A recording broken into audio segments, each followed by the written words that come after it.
A pleasant day ahead of us.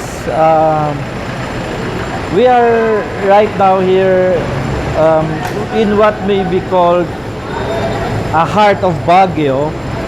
It's called Barangay Kagitingan. Um,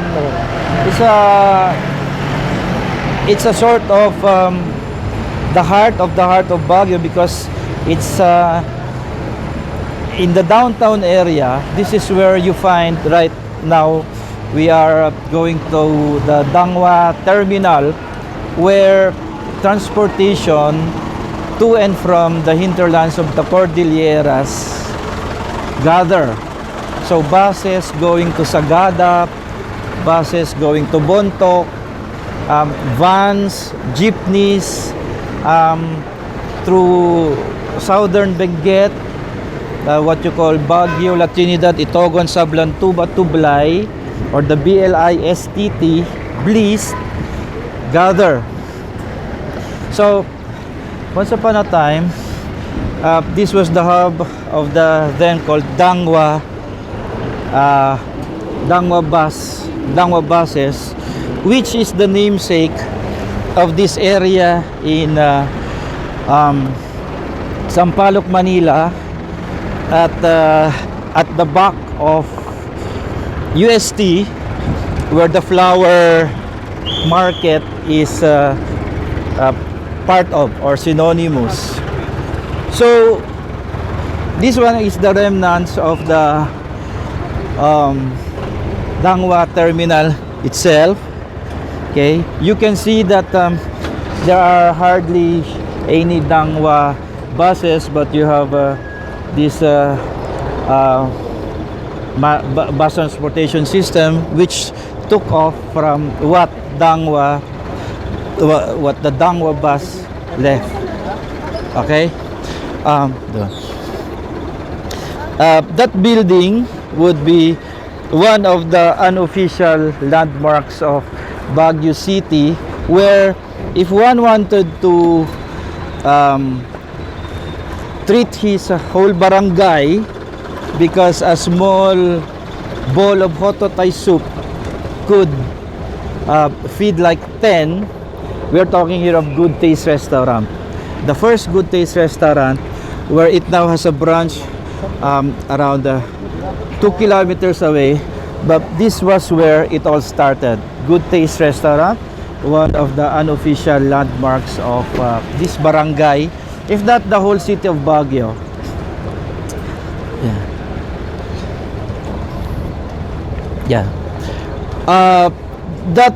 That fan-shaped building, fan in if viewed from above, that is the former Garden Theater, which fell on hard times.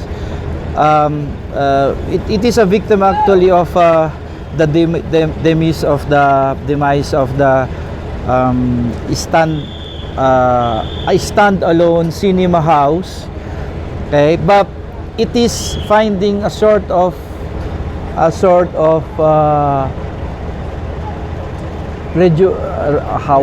revival. It is a hub.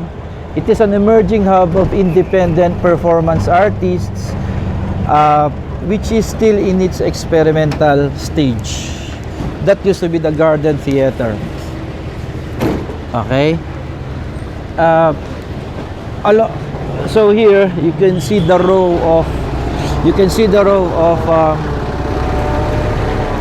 commercial buildings with residences above and karaoke bars at ground level and the lower floors, where at the ground level you would see this row of eateries and refreshments serving the famous Cordillera dish called pinikpikan, which we will later walk through. We are now going towards the exit of Dangwa Terminal. Okay, where we could actually say this Barangay Kagitingan, formerly dubbed the Tondo of Baguio. is still alive and kicking.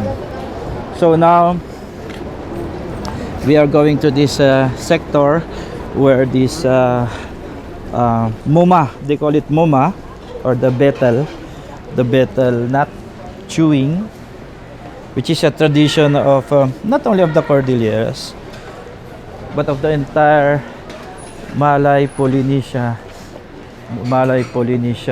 culture.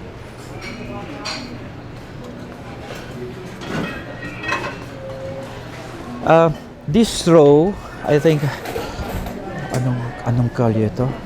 This is the hub of Katipunan. This Katipunan Street is an independent venue of the Baguio arts community itself.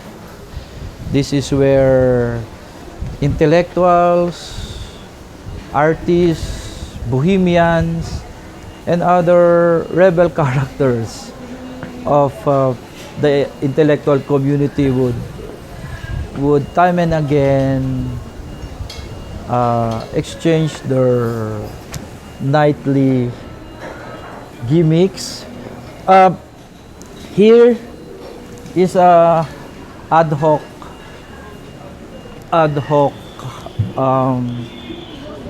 wall where graffiti art was initiated, but it has been obscured by these carts. Okay, and this is the row of restaurants mentioned earlier. It's relatively docile now because the karaoke bars are not yet in there. That's where I live. That's where I live. That's the entrance. Okay, we are now going towards the Pinikpikan row, where now these are the chickens buttered. That's what you call killing me softly. The chickens would be that's where what they call the tagapuur, or where the chicken which has been buttered will be fired on. This used to be the row of chicken vendors, which was recently evicted by the giant mall to our right, which is Baguio Center Mall. But still, the chicken vending industry is very alive. They have just transferred right next door. Here is the Pinikpikan Alley. This is actually where we're going back to where we started. Okay, so this used to be an alley which served as a walkway and parking for motorcycles, but now has been taken over by the chicken vendors. This is where we started a while ago. Now let's go to another landmark of the barangay itself, which is the mall, your ever-present mall. This mall is actually standing on property owned by the government. So this mall would be categorized as a beneficial user. They don't own the land, but they are allowed to set up their building and do their business subject to a contract where it is agreed upon with the city council. This used to be a row of what do you call it? Commercial buildings which burned out during the 1970s. So ito yung burnt area, iba pa? Ito yung burnt area noon. This used to be a mix of you can call them rundown commercial buildings and jeepney terminals going to plying the routes of southern Benguet. Of course, you have your typical fast food outlets. You have your McDonald's, your Jollibee. One of the things which makes this really a sort of a puso ng Baguio, because a while ago we saw the buses, and right now we are here along Soliman Street, where this is the smaller version of the bus called the jeepney, which still brings commuters to their destinations in southern Benguet and the vicinity. This is Soliman Street. Okay, this used to be this is the other end of the Pinikpikan Alley. Hello, sir. Educational purposes. This used to be a Chinatown. So those places, New City Commercial Center. There's a new that fancy grocery that's Chinese. This used to be a sort of a Binondo. And there's still a sizable Chinese community here. They do their businesses here, but they live somewhere else. Okay. You can see the resident population of this barangay is no more than 500. Okay, but the daytime population, including those who pass by here, those who do their business, all in all, would be a conservative 50,000. That's a very vague benchmark, because almost all people of southern Benguet and the Cordilleras arrive from their destinations and go to their home bases in this area.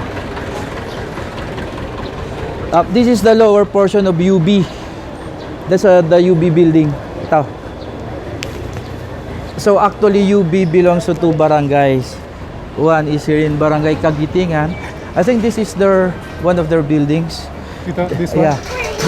This used to be the entrance to the UB campus itself, but they have padlocked it already. So this would be the back door. That's the back door of UB.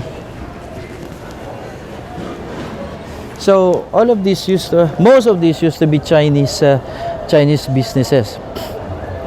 So this is the parallel of Soliman Street, Lakandula. You can see that how it's compared to the other streets of Baguio. This is relatively flat. Okay, which is a good which is a welcome amenity for holding community activities like festivals, parades, placemaking, etc. Okay, you can see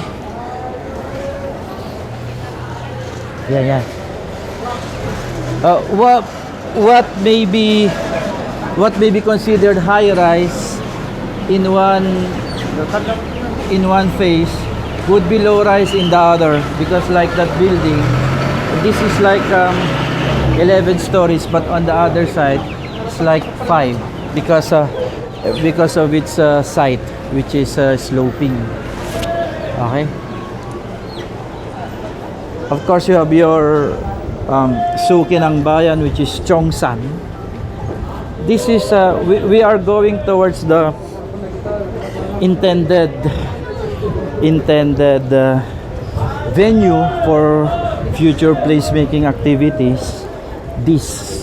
If we cordon off this small this short stretch of thoroughfare, this is small stretch of thoroughfare, if we cordon off this place like with bollards, this thing, Yeah.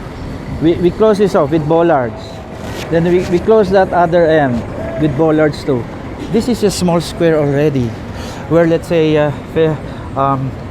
activities like the Kanyao, and we're anticipating this. So this is like what, 100 meters by 50 meters? Not really 100, like no, 80? 60 meters by 45 meters, Okay. perhaps. So it's a square. Yeah, a temporary square. yeah. So this is a good venue for the placemaking activities.